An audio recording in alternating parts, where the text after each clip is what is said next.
Olá, irmãos e irmãs em Cristo Jesus. Bem-vindo ao meu canal da Bíblia, Ouvindo a Voz de Deus. Eu venho aqui gravar para vocês mais um vídeo aqui no meu canal. E hoje é a série O Grande Conflito. É o capítulo 12, que tem como título A França.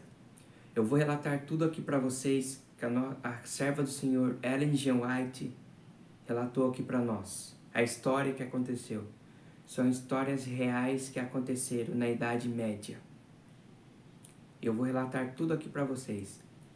Antes de eu relatar esse capítulo 12 do Grande Conflito, eu preciso da ajuda de vocês para se inscreverem no meu canal Ouvindo a Voz de Deus, deixarem seu like, ativar o sininho das notificações para receberem meu vídeo e compartilhar meu vídeo para maior número de pessoas. Eu preciso da ajuda de vocês.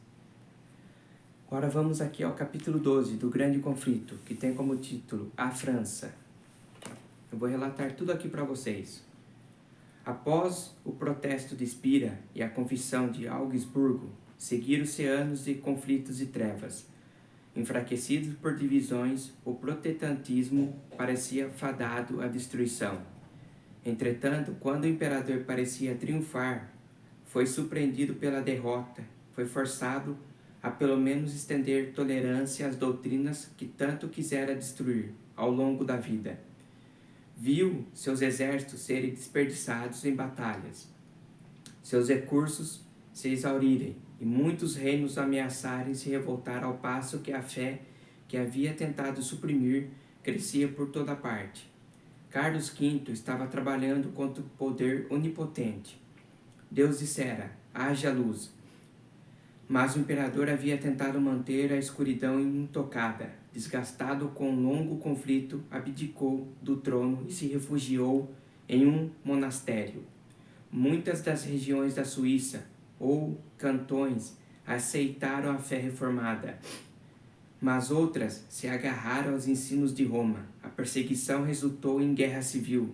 Zwinglio e muitos outros que haviam aderido à reforma caíram no sangrento campo de Capela.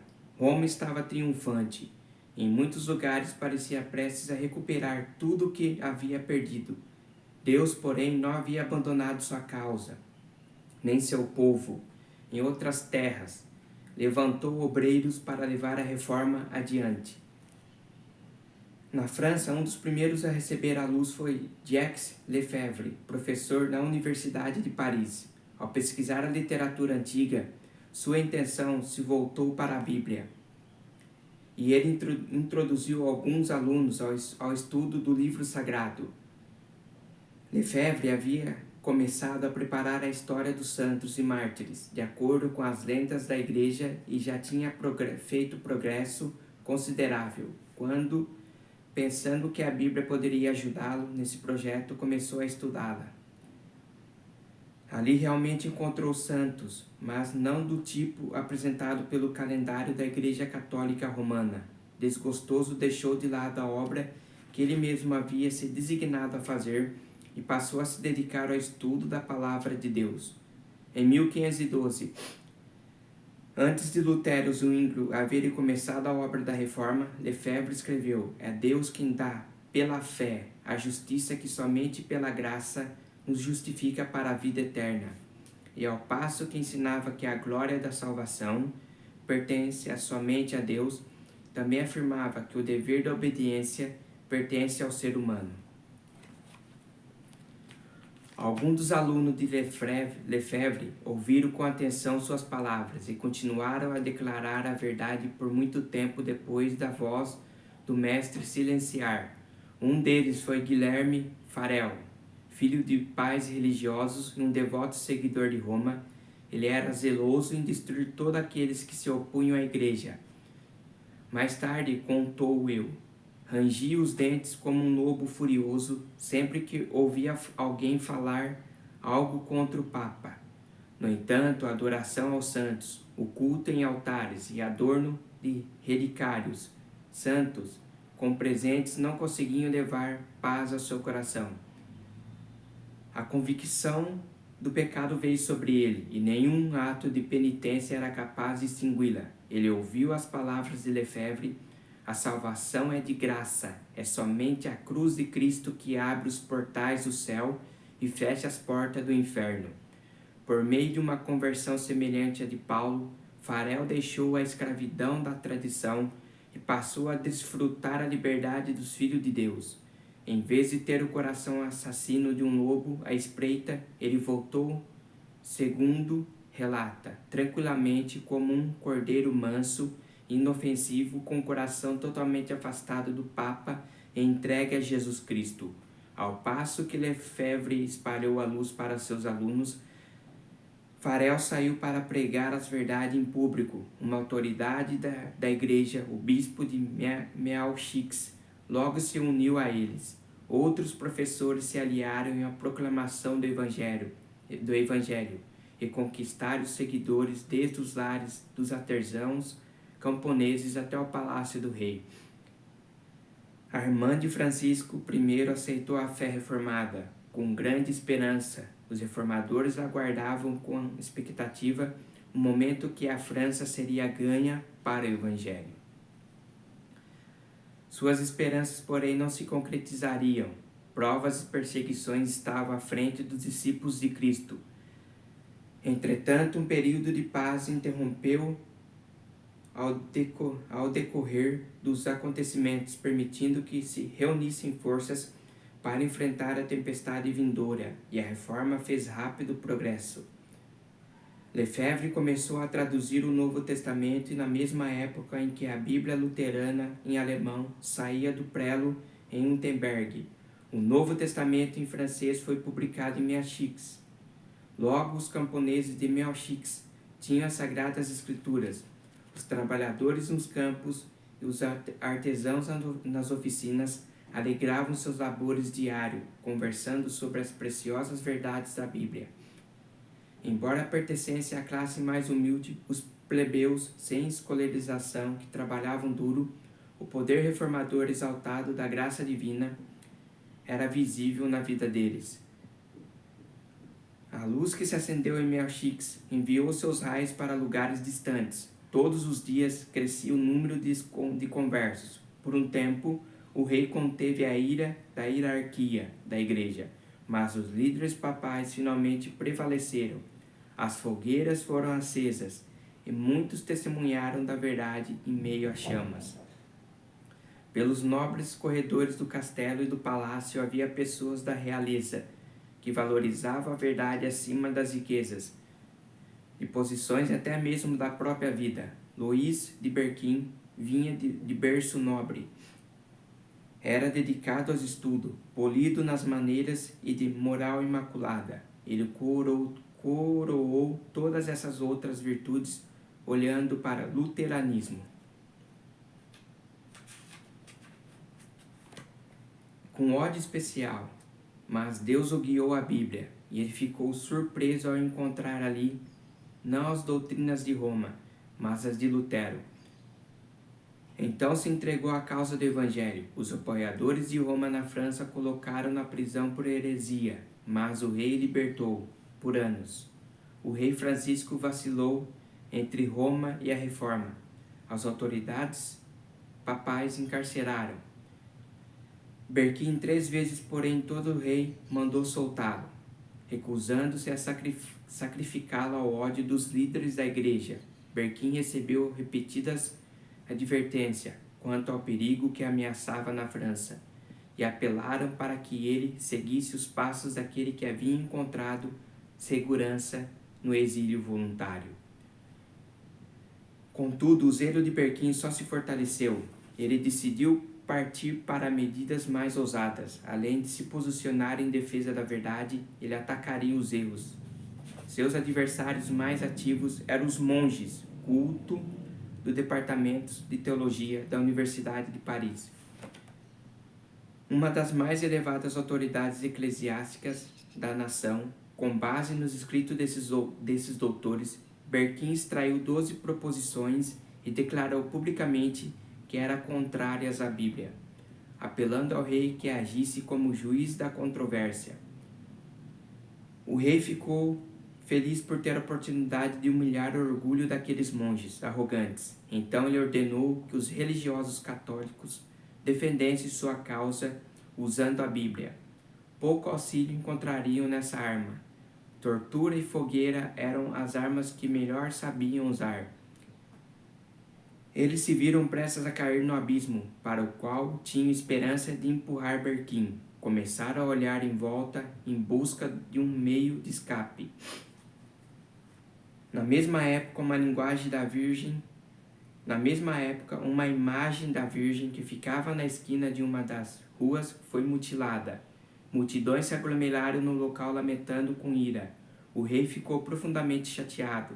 Isso é, fruto das doutrinas de Berquim. Proclamaram os monges. Tudo está prestes a ser lançado abaixo. A religião, as leis e os próprios tronos. Por essa conspiração luterana. O rei se retirou de Paris, deixando os monges livres para fazer o que quisessem. Berquim foi julgado e condenado à morte, para impedir que Francisco intervisse e o salvasse. Executaram a sentença no mesmo dia em que foi pronunciada ao meio-dia. Uma grande multidão se reuniu para testemunhar os acontecimentos e muitos ficaram pasmos ao ver que a vítima escolhida vinha de uma das melhores e mais corajosas famílias de nobres da França. Perplexidade, indignação, escárnio, ódio amargo escureciam o rosto da crescente multidão, mas em uma face nenhuma sombra repousava. O mártir só tinha consciência da presença do Senhor. O rosto de Berquim brilhava como a luz do céu. Ele vestiu uma capa de veludo, uma jaqueta de cetim adamascado e calças douradas. Estava prestes a testemunhar de sua fé na presença do Rei dos Reis, e nenhum sinal de lamento contradiria sua alegria. À medida que a procissão se movia vagarosamente pelas ruas lotadas, o povo observava com espanto seu olhar de alegre triunfo. Diziam: ele parece alguém sentado em um templo, meditando somente em coisas santas.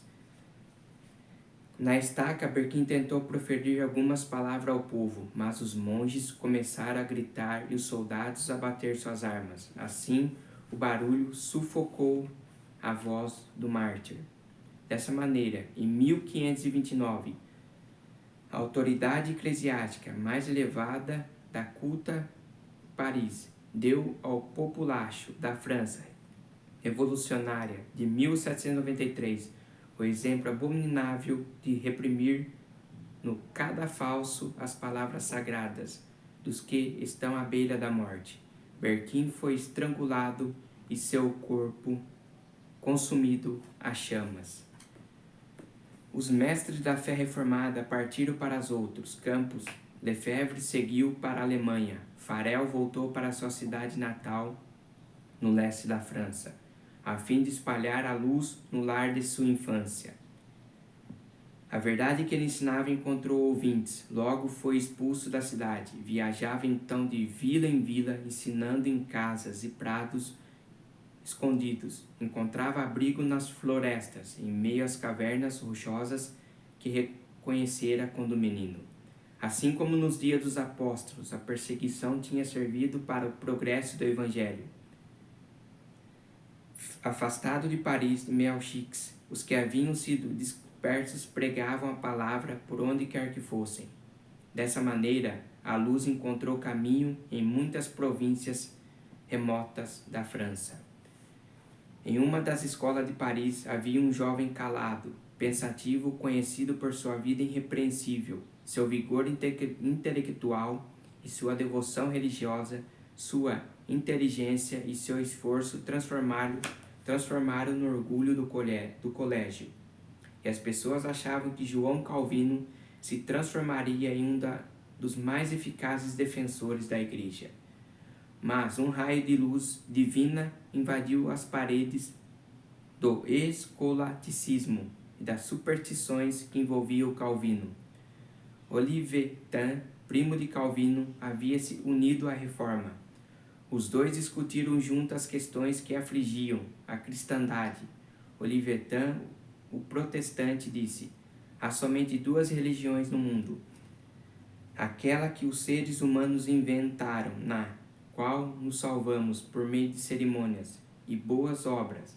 A outra é a religião revelada na Bíblia, que nos ensina a procurar salvação somente pela livre graça de Deus. Não aceito nenhuma de suas novas doutrinas, exclamou Calvino. Você pensa que eu vivi no erro a vida inteira? Todavia, quando ficou sozinho em seu quarto, Calvino pensou nas palavras do primo. Viu-se sem intercessor na presença do justo e santo juiz. As orações aos santos, as boas obras, cerimônia da igreja, nada disso tinha poder para expiar pecados. Confissões e penitências eram incapazes de reconciliar o pecador com Deus. Certo dia, quando por acaso estava em uma praça pública, Calvino testemunhou a queima de um herege. Em meio às torturas dessa morte horrenda e sobre a terrível condenação da igreja, o mártir demonstrou fé e coragem, as quais o jovem estudante dolorosamente contrastou com o próprio desespero e a escuridão que sentia. Ele sabia que os hereges fundamentavam a fé na Bíblia, decidiu estudá-la e descobrir o segredo da alegria deles. Nas Escrituras, Calvino encontrou a Cristo, o Pai, clamou: o sacrifício de Jesus aplacou tua ira, o sangue dele lavou minhas impurezas, sua cruz tirou minha maldição, sua morte fez expiação por mim. Tu tocaste no meu coração para que eu me afastasse em desgosto de todos os outros méritos a não ser os de Jesus. Calvino, então, tomou a resolução de dedicar a vida ao Evangelho, mas era de natureza tímida e queria se dedicar aos estudos. No entanto, os apelos fervorosos de seus amigos finalmente fizeram concordar em se tornar professor público. Suas palavras eram como orvalho que cai para refrescar a terra. Na época, ele estava em uma cidade provinciana, sob a proteção da princesa Margarida, que amava o Evangelho e estendia sua proteção aos discípulos da verdade bíblica. A obra de Calvino começou com as pessoas dentro de seus lares. Aqueles que ouviam a mensagem levavam as boas novas aos outros. Calvino prosseguiu estabelecendo o alicerce das igrejas, que produziriam testemunhas destemidas da verdade. Paris receberia mais um convite para aceitar o Evangelho. A cidade havia rejeitado o chamado de Lefebvre e Farel, mas novamente todas as classes do grande capital ouviriam a mensagem. O rei não havia se posicionado por completo ao lado de Roma contra a reforma. Margarida resolveu pregar a fé reformada em Paris. Ela ordenou que um ministro protestante pregasse nas igrejas. Quando as autoridades papais proibiram que isso acontecesse, a princesa abriu o palácio. Foi anunciado que todos os dias seria pregado um sermão, e o povo estava convidado a comparecer. Milhares se reuniram diariamente. Então o rei ordenou que 2 das igrejas de Paris fossem abertas. Nunca antes a cidade fora tão tocada pela palavra de Deus. Temperança, pureza, ordem e diligência começaram a tomar o lugar da embriaguez, imoralidade, das contendas e da ociosidade. Embora muitos aceitassem o Evangelho, a maioria do povo rejeitava. Os líderes que favoreciam o papado conseguiram retomar sua influência. Mais uma vez, as igrejas foram fechadas e as fogueiras se acenderam. Calvino continuava em Paris. Por fim, as autoridades decidiram levá-lo para as chamas. Ele não fazia ideia do perigo que corria, quando amigos entraram apressados no seu quarto com a notícia do que havia oficiais a caminho para prendê-lo. Naquele mesmo instante, ouviram uma forte batida na porta exterior. Não havia nenhum momento a perder. Alguns amigos detiveram os oficiais à porta, enquanto outros ajudaram o reformador a descer pela janela. E foi às pressas que a cabana de um trabalhador amigo da reforma, disfarçado com as roupas de seu anfitrião e com uma enxada no ombro, Calvino começou sua jornada. viajou para o sul e mais uma vez encontrou refúgio no território da princesa Margarida. Calvino não conseguiria permanecer inativo por tanto tempo. Assim que a tempestade se acalmou um pouco, ele partiu para um novo campo de atividades em Poitiers, onde algumas pessoas já eram favoráveis aos novos pontos da vista. Gente de todas as classes ouvia o evangelho com alegria. À medida que o número de ouvintes cresceu, os reformadores pensaram que seria mais seguro se reunir fora da cidade. Como ponto de encontro, escolheram uma caverna na qual as árvores e rochas despenduradas os mantinham completamente escondidos. Naquele lugar recluso, eles liam e explicavam a Bíblia. Lá, os protestantes franceses celebraram a ceia do Senhor pela primeira vez. Aquela pequena igreja enviou vários evangelistas fiéis para outros lugares. Mais uma vez, Calvino voltou para Paris, mas encontrou quase todas as portas fechadas para sua obra. Por fim, decidiu ir para a Alemanha. Logo depois que saiu da França, os protestantes enfrentaram problemas. Os reformadores franceses resolveram convocar a nação inteira por meio de um golpe ousado contra as superstições de Roma. Cartazes atacando a liturgia da missa foram espalhados por toda a França na mesma noite. Esse movimento zeloso, mas desprovido de sabedoria, deu aos católicos romanos o pretexto de que precisavam para destruir os hereges, classificando-os como agitadores perigosos para o trono e para a paz da nação. Um dos cartazes foi afixado na porta do quarto de dormir do rei. A ousadia sem precedentes de infiltrar essas mensagens chocantes na presença real deixou o monarca furioso. Ele expressou sua raiva nesses terríveis palavras: prendam sem distinção todos os suspeitos de luteranismo, exterminarei todos. O rei decidiu colocar sua influência completamente ao lado de Roma. Um dos presos foi um homem pobre, que muitas vezes tinha a incumbência de chamar os cristãos para as reuniões secretas. Ameaçado de morte imediata na estaca, ele recebeu a ordem de levar o emissário papal à casa de cada protestante da cidade. O medo das chamas tomou conta dele, e o homem concordou em trair seus irmãos. Morin, o detetive real, acompanhado do traidor, passou devagar e silenciosamente pelas ruas da cidade.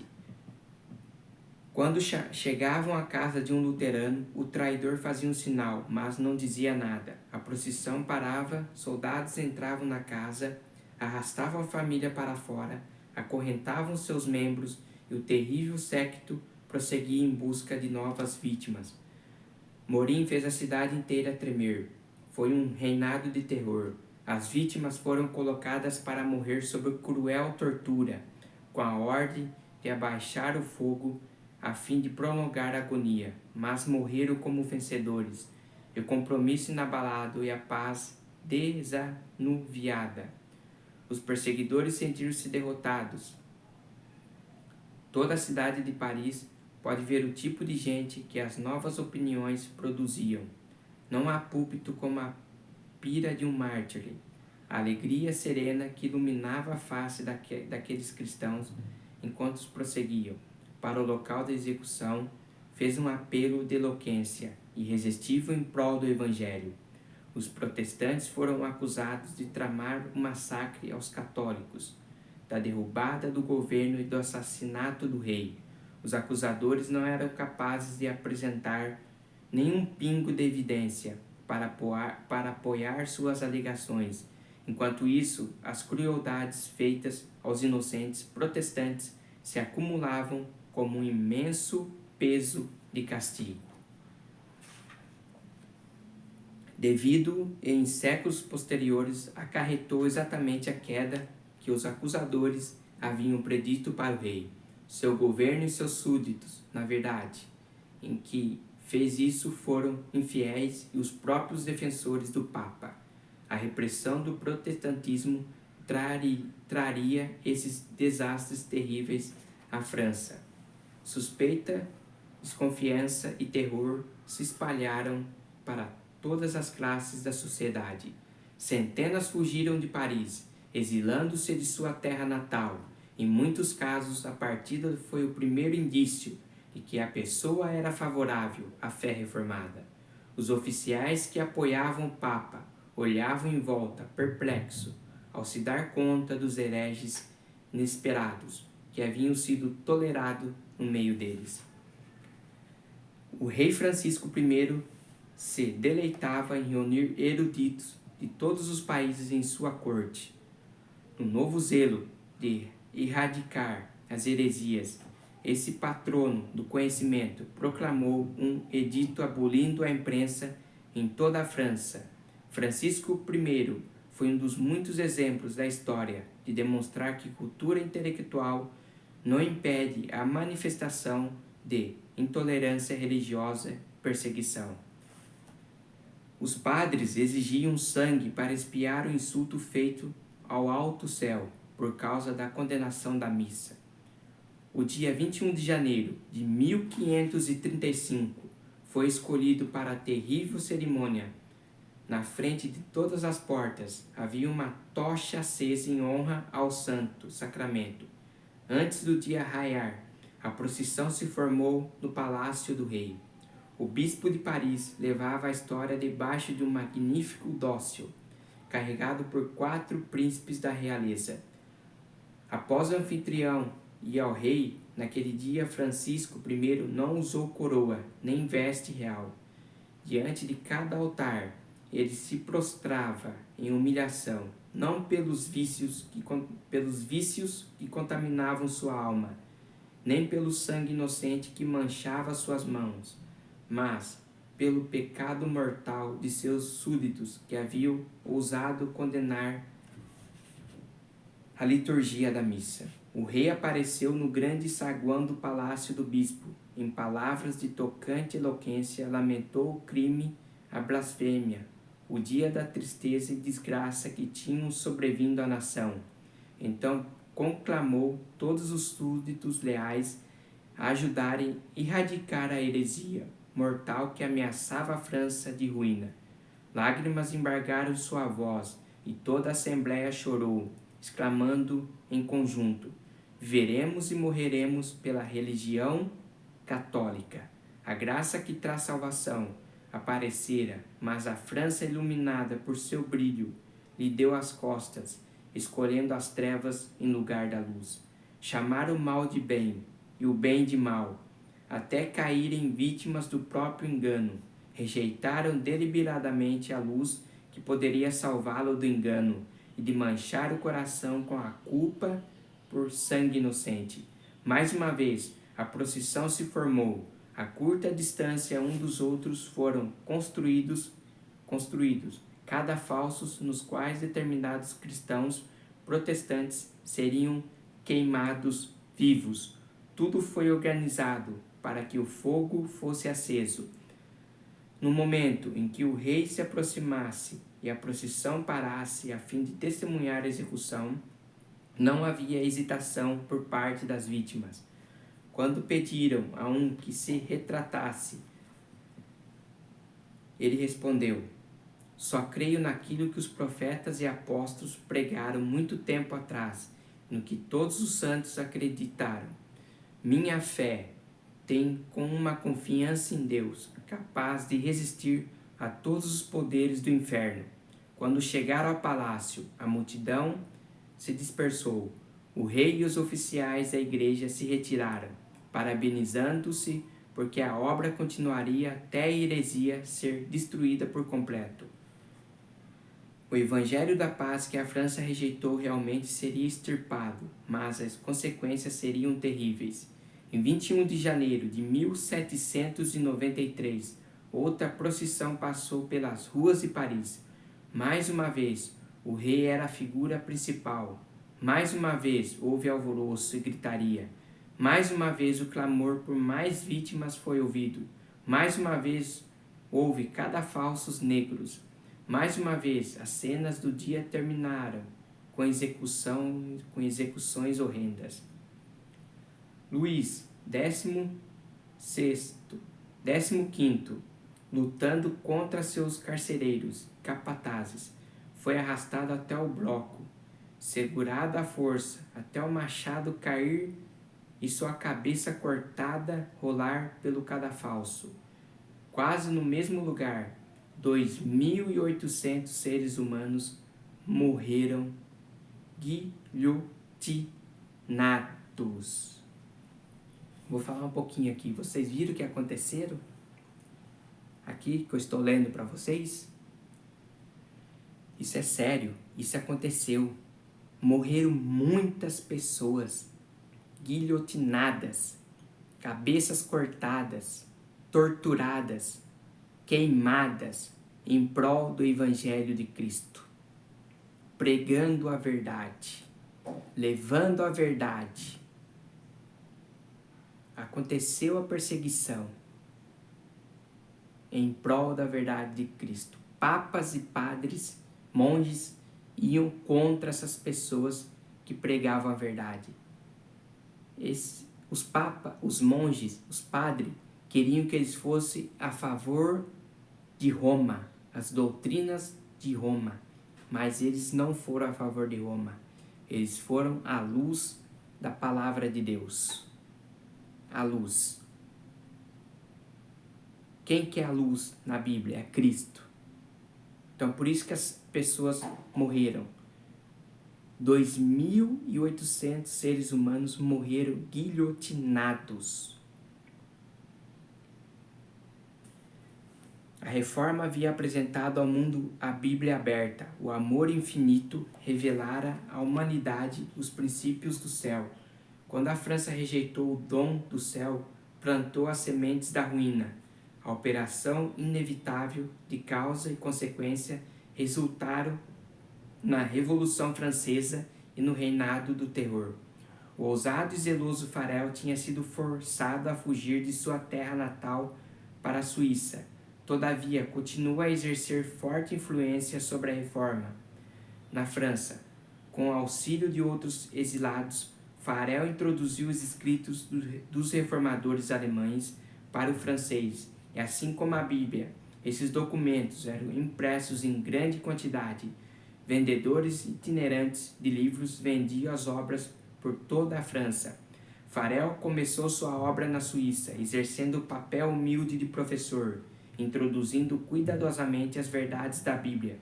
Alguns acreditavam em seus ensinos, mas os padres se levantaram para deter a obra e incitaram pessoas supersticiosas para se opor a ela.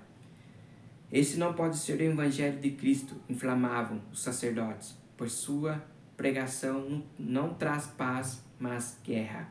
Farel prosseguia de vila em vila, suportando fome, frio e fadiga, arriscando a própria vida em todos os lugares. Ele pregava no mercado, nas igrejas e às vezes nos púlpitos das catedrais. Mais de uma vez foi espancado até quase morrer. Mesmo assim, continuava trabalhando, uma após a outra. Viu cidades e vilas que antes eram fortalezas do catolicismo abrir as portas ao Evangelho. Farel tinha o desejo de fincar o estandarte protestante em Genebra. Se essa cidade fosse conquistada, poderia se tornar o centro da reforma. Na França, Suíça e Itália, muitas das cidades e dos vilarejos vizinhos já haviam se tornado protestantes. Com apenas um companheiro, entrou em Genebra, mas só recebeu permissão para pregar 2 sermões. Os padres o chamaram a comparecer diante de um concílio da igreja e foram com armas escondidas debaixo da roupa, determinados a lhe tirar a vida. Reuniram uma turba furiosa para garantir sua morte, caso conseguisse escapar do concílio.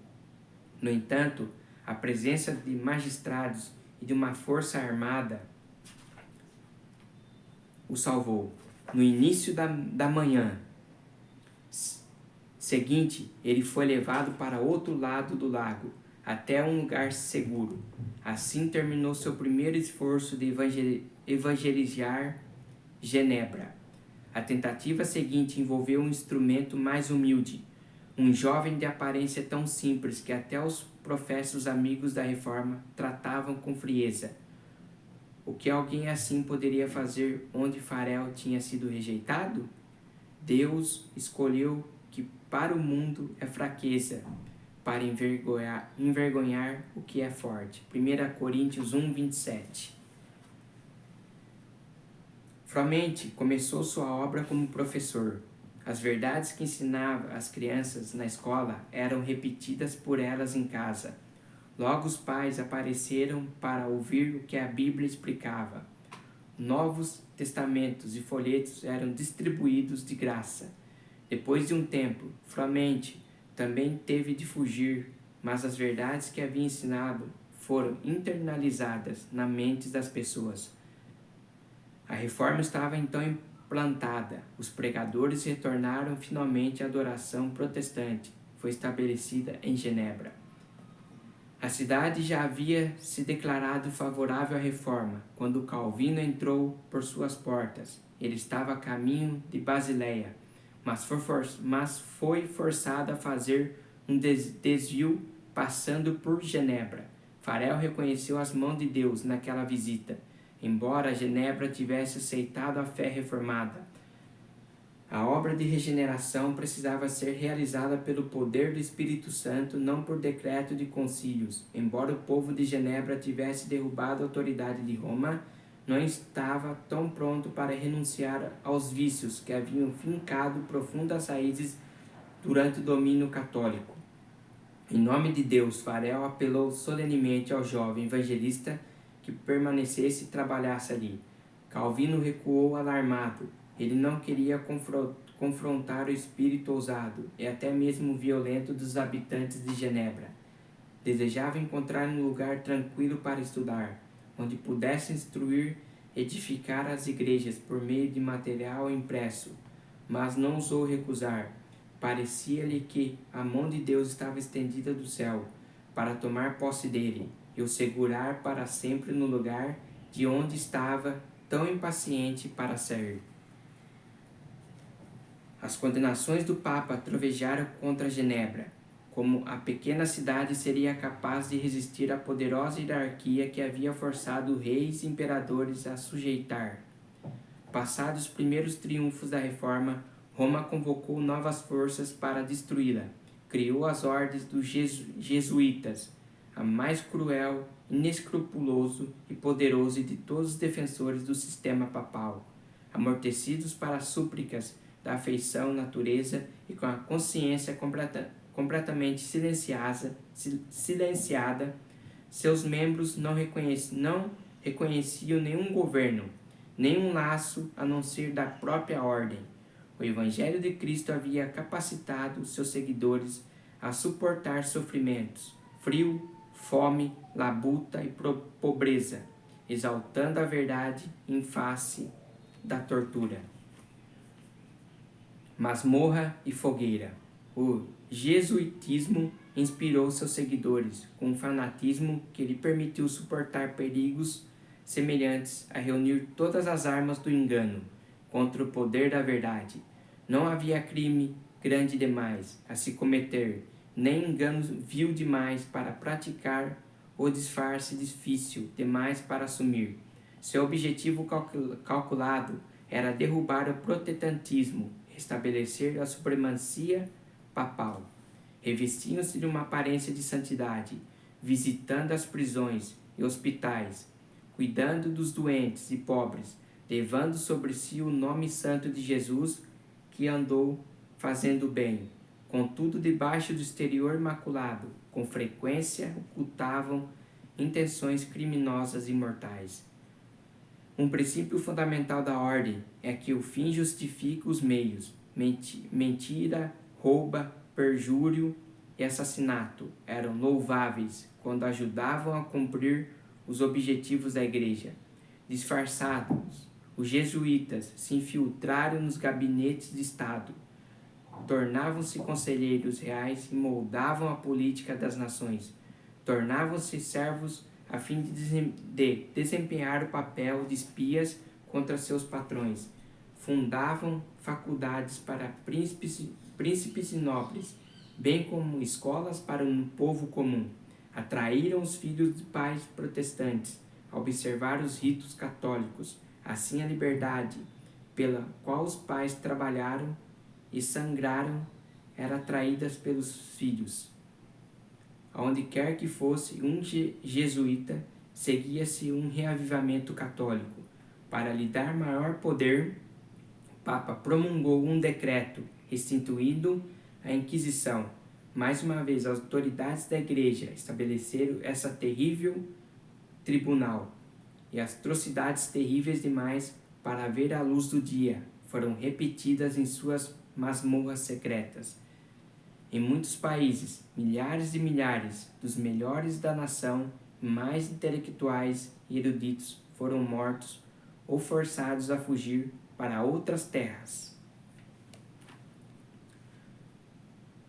Roma usava métodos como esses para apagar a luz da reforma e restaurar a ignorância da era das trevas.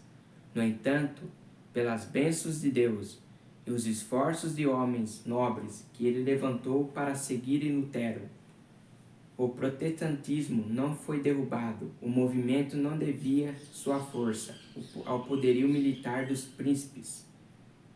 As nações mais humildes e menos poderosas se tornaram sua fortaleza. Foram a pequena Genebra, a Holanda, que lutava contra a tirania da Espanha, e a gelida Suécia, coberta de neve, que conquistaram vitórias para a reforma. Por quase 30 anos, Calvino trabalhou em Genebra para espalhar a reforma por toda a França. Seu comportamento não era irrepreensível, nem suas doutrinas desprovidas de erro, mas ele foi essencial na proclamação da verdade de importância especial e manter a força do protestantismo contra a rápida maré de retorno do papado na promoção da simplicidade e pureza de vida nas igrejas reformadas. Publicações de professores saíam de Genebra para espalhar as doutrinas reformadas. Os perseguidos de todas as terras buscavam em Genebra instrução e ânimo. A cidade de Calvino se tornou um refúgio para os reformadores caçados de toda a Europa Ocidental. Genebra o recebia de braços abertos, e quando encontravam um lar ali, abençoavam a cidade adotada com suas habilidades, sua erudição e sua fé profunda. John Knox, o corajoso reformador escocês, muitos puritanos ingleses, os protestantes da Holanda e da Espanha e os huguenotes da França, todos eles carregaram a tocha de Genebra para iluminar a escuridão de sua terra natal. Então, meus queridos, esse foi o capítulo 12 do Grande Conflito, a França. Vocês viram o que aconteceu na França? Essa foi a história que a serva do Senhor Ellen G. White relatou para nós. O próximo é o capítulo 13 do Grande Conflito, o norte da Europa. É o próximo vídeo que eu vou estar fazendo para vocês. Esse grande conflito é muito importante vocês comprarem esse livro. É muito importante vocês lerem as histórias que aconteceram. E eu vou relatar 42 capítulos para vocês do Grande Conflito. Esse livro tem 42 capítulos. Eu vou relatar todas as histórias para vocês. Não vou esconder nada, porque essas histórias aconteceram. São reais, aconteceram na Idade Média. Que Deus abençoe vocês, meus queridos irmãos e irmãs em Cristo. Que a graça do nosso Senhor Jesus Cristo esteja sempre em seus corações. Que vocês tenham uma boa semana na presença de Deus. Amém?